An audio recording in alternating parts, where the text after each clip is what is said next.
In 1970, did you have occasion to discuss the Chilean presidential elections with Mr. Helms, then director of the Central Intelligence Agency? Yes, I did.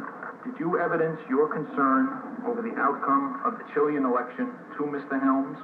It was our opinion, and this had been discussed in the board meeting of ITT, that Mr. Allende becoming president and carrying out his policies would have a very serious effect on this country as well as the business interests involved.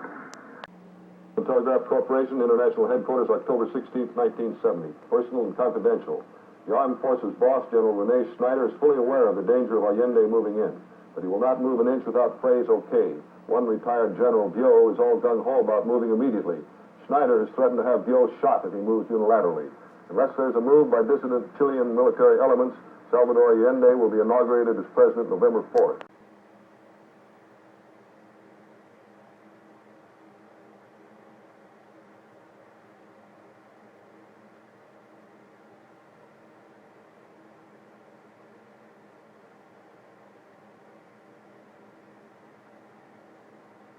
The words that have been read to you I believe it should be suggested that the Chile situation warrants high priority by the entire administration and that everything should be done quietly but effectively to see that Allende does not get through the crucial next 6 months.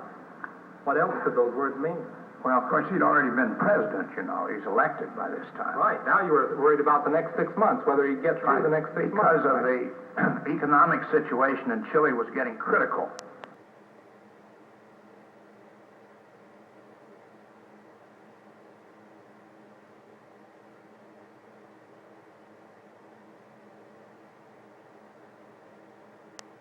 National Telephone and Telegraph Corporation, Washington, D.C. Personal and confidential. Subsequent to your call yesterday, I heard from Washington, and a representative called on me this morning. We discussed the situation in detail, and he made suggestions. The suggestions follow.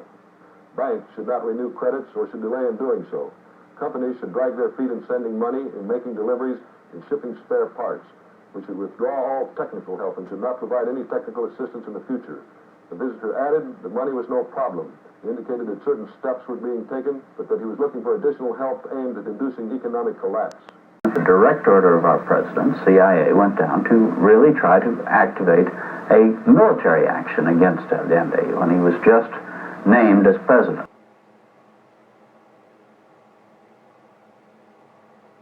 La ITT, the IT&T, gigantesca corporación, a gigantic corporation whose capital is bigger than the national budgets of several Latin American countries together, and bigger even than that of some of the industrialized nations.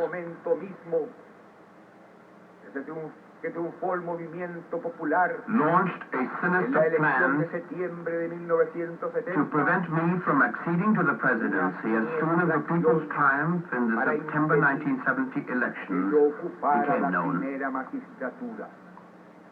was proposed that there be a strangling of the economy, sowing social disorder and panic among the population, so that when the government was overthrown, the armed forces would be impelled to break the democratic system and impose a dictatorship. Before the conscience of the world, I accuse the IT&T of attempting to bring about civil war in my country, the greatest possible source of disintegration of a country. This is what we term imperialist intervention. Intelligence are one which can best be performed by people who are themselves a little devious, so they can get at the root of the matter. If you wanted to invite a dozen people to spend the rest of your life with you on a desert island, I wouldn't suggest that you invite a bunch of spies. But I believe someone has to do intelligence work, so I did it.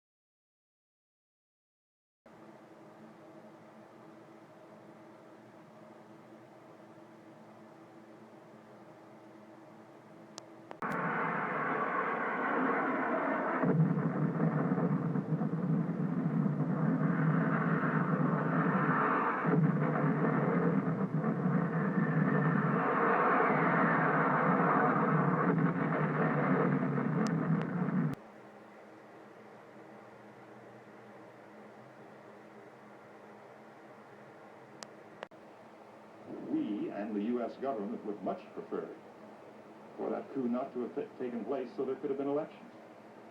Yes,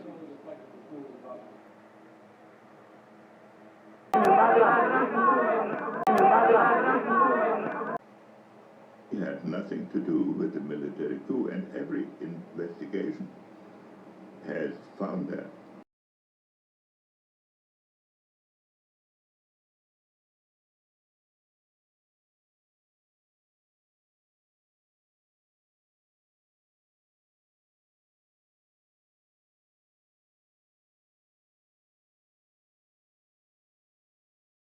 I think that whenever we had the choice, we tried to support center democratic forces. I mean, clearly that's what we did in Europe.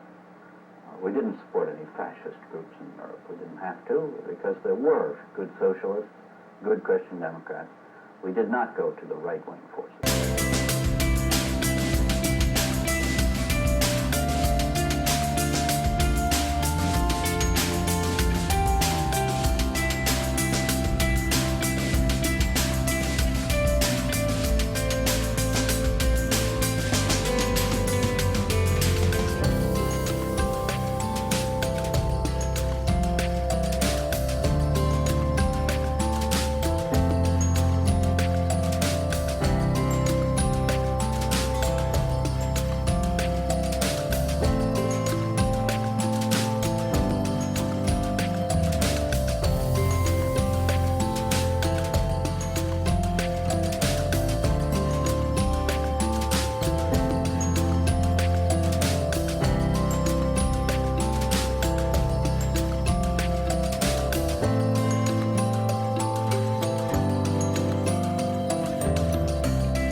Kissinger, during the time under review, was the President's advisor on international security affairs and then became the Secretary of State.